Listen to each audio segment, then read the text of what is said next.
Okay, good afternoon, everyone. Good evening. I'm an Israeli government spokesman, Eylon Levy. Thank you very much for joining us. This is day 47 of the war against Hamas's army of terror. First, a very important update about our efforts to get the hostages out of Gaza, and then I will take your questions. As you know, in the early hours of the morning, the government of Israel approved Decision 1077, providing the framework to begin to bring home all 240 of our hostages. That framework was approved by the government upon the recommendation of the security forces and after passing the War Cabinet and the Security Cabinet. That framework was also approved after the intervention of the President of the United States at the Prime Minister's request to improve its terms, and we thank President Biden from the bottom of our hearts for his active involvement.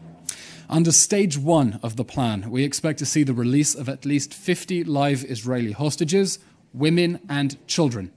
They will be released from Hamas captivity in 4 tranches, each of at least 10 live hostages. Stage 1 will also see the release of 150 Palestinian security prisoners. They will be released only after the Israeli hostages in each tranche are transferred to Israeli forces.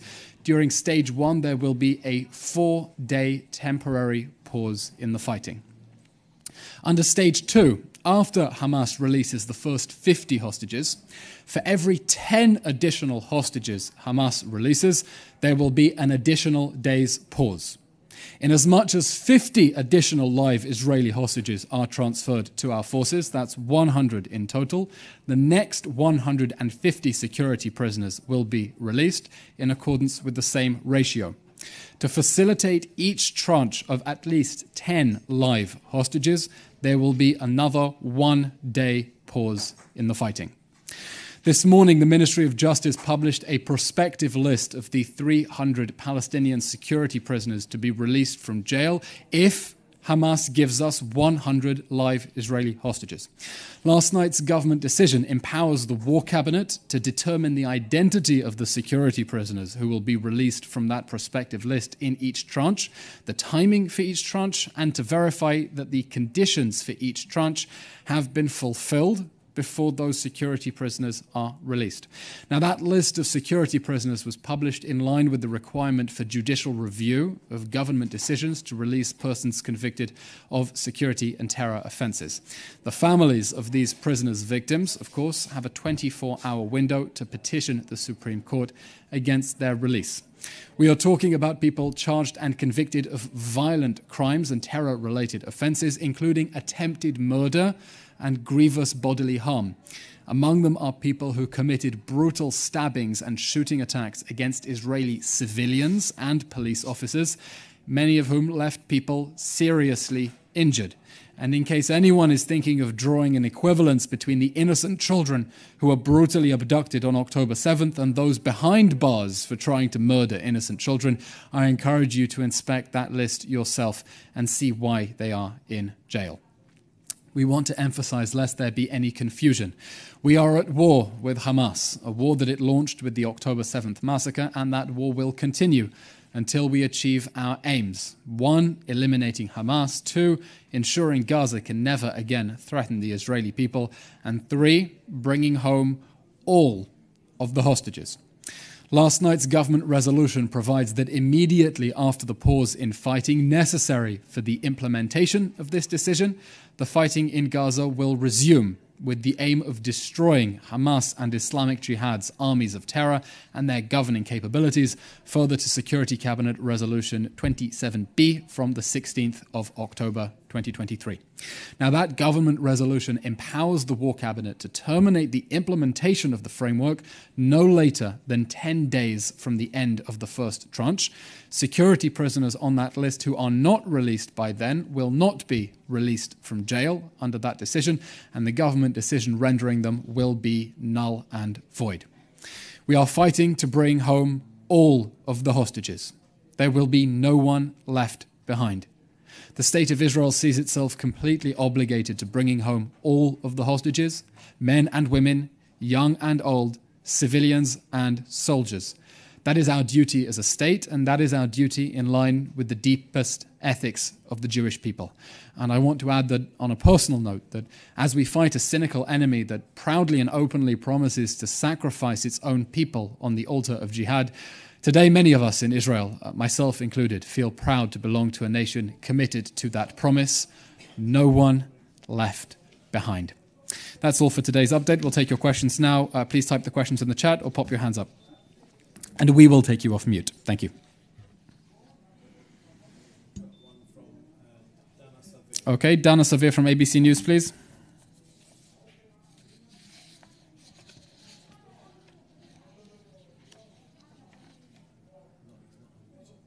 Dana, can you try to take yourself off mute?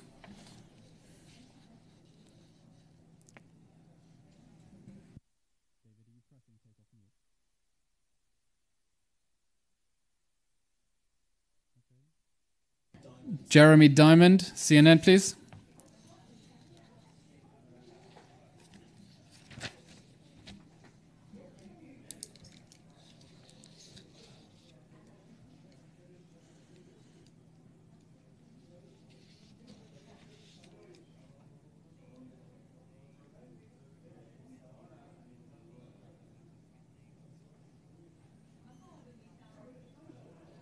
Sure.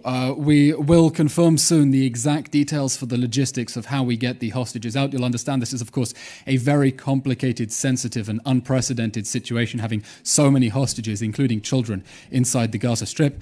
Once they are received by Israeli forces, they will, of course, be taken to hospitals to receive immediate medical attention. I'll remind you, these are children who have been held incommunicado for nearly 50 days without access to the Red Cross. We do not know what their medical conditions are since they were abducted on October 7th, many from scenes of horrific violence. So they will get medical attention, and then we hope that they will be able to return to the embrace of their families. I'll say those who have immediate families. I'll draw your attention to the tragic story of Avigail Idan, a joint Israeli-American citizen. She's an orphan. Hamas murdered both of her parents on October 7th. She doesn't have parents to go to, and many of these people will not have homes to go back to because those homes were burned to the ground on October 7th. So first they'll get medical treatment, and then we hope that we'll be able to facilitate some return to normalcy and rehabilitation as quickly as possible.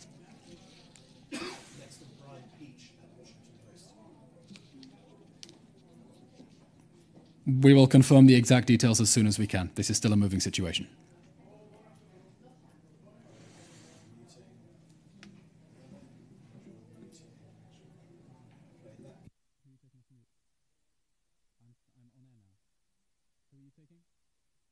Brian Peach, please.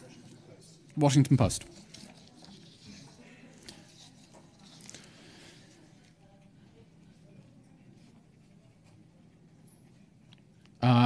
The exact details of where they will be transferred to, we will circle back to you on those details. But as I said, those prisoners will be released only after the Israeli hostages have been handed to the safe hands of our security forces.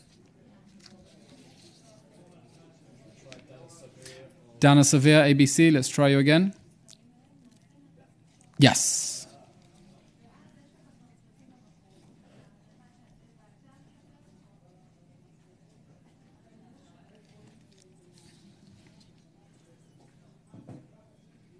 As for the question of humanitarian aid, I understand that in recent days, part of the hold-up in humanitarian aid has been connected to logistical issues on the side of the aid agencies that are supposed to be receiving that humanitarian aid. We've said from the very beginning, we want to see humanitarian aid reach the people of the Gaza Strip. Food, water, medicines, and shelter. There have been no limitations on our side in terms of the food and aid that we've been willing to go through. In fact, we've doubled our capabilities to inspect those trucks at Nitzana in order to facilitate the aid going in. There have been holdups due to logistical constraints on the part of the international agencies inside the Gaza Strip. And of course, we hope that humanitarian aid will reach the people who need it and that Hamas will not be able to steal it.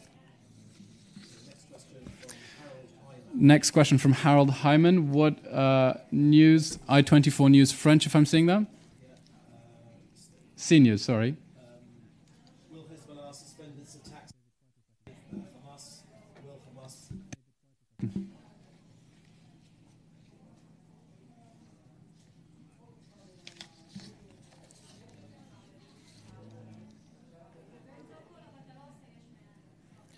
As for your question about Hezbollah, I haven't seen that report. Of course, if Hezbollah wants to stop the wanton acts of aggression that it's been committing against our people for the last month, we will, of course, welcome Hezbollah stopping to shoot at our villages along the border and at our troops, but I haven't specifically seen those reports. I'll repeat, we've been very clear. Our position has been consistent for the last month. Israel is not interested in fighting on two fronts, and if Hezbollah drags us into a full-scale war, it will be making the mistake of a lifetime.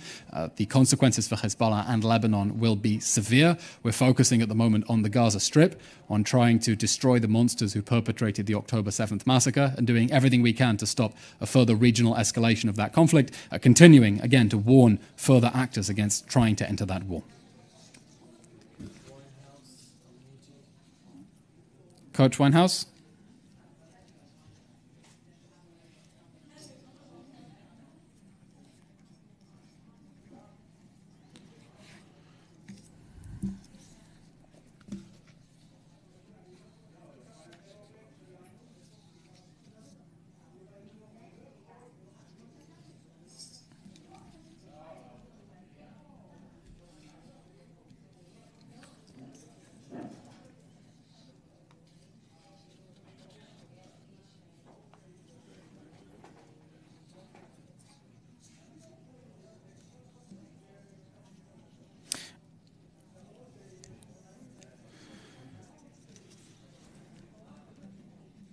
Sure.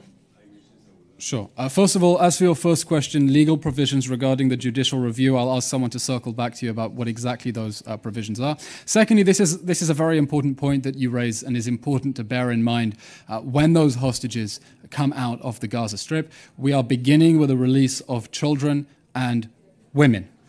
Whole families were abducted on occasions into the Gaza Strip, and many of those children and women will be separated from the male relatives, from the fathers, from the husbands who are inside the Gaza Strip.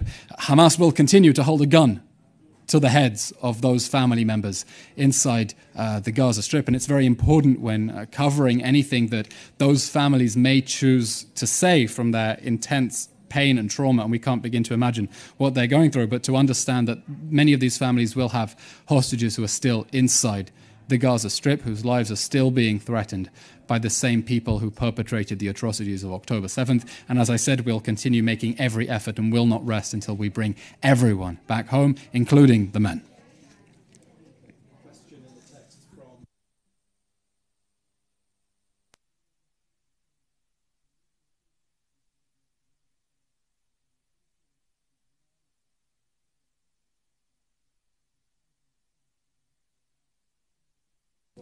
Sure. A question about the prolonged release of the hostages. The framework that has been approved subject to the government resolution from last night is that after the release of the first 50 hostages, we will offer an additional one-day pause for every 10 hostages who are released.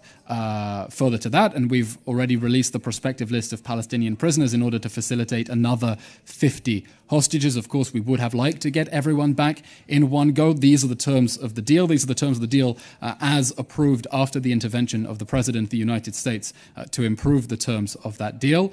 And as we said, this war will take as long as it takes so that we can bring everyone home, and we will do everything it takes and continue for as long as it takes to bring everyone home. As for your second question, the emphasis on live Israeli hostages. Look, Hamas abducted people on October 7th and has not given them any access to the Red Cross. It has not provided any information about their condition, and their families in Israel are sick with worry. We've already located the bodies of a number of hostages. We remember Corporal Noah Marciano as well, an elderly woman as well, inside the Gaza Strip, who appear to have been executed by Hamas. So of course, we're concerned for the lives of people inside. They've been held incommunicado. Their families do not know what happened to their fate beyond anything they might have found on Hamas Telegram channels on October 7th. And we are at the moment prioritizing getting women and children out and the live hostages. That is the order of priority. Hazel Ward from AFP, please.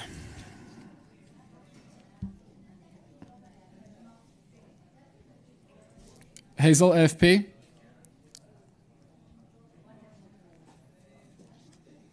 No. Hazel. Faisal, you're not talking to us. We'll go to the next person, please.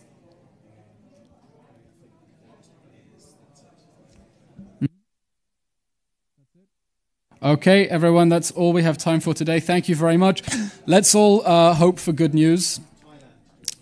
Let's all hope for good news. These are obviously going to be very painful and emotional days for the Israeli people as we see the release of those hostages, of those children. As a country, we've never seen such images before of children being released from captivity. We're fearful for them. Our hearts and thoughts are with their families, and let's respect their privacy and hope that everyone receives the support that they need in the very, very difficult days ahead. Let's all hope and pray for good news. Thank you, everyone.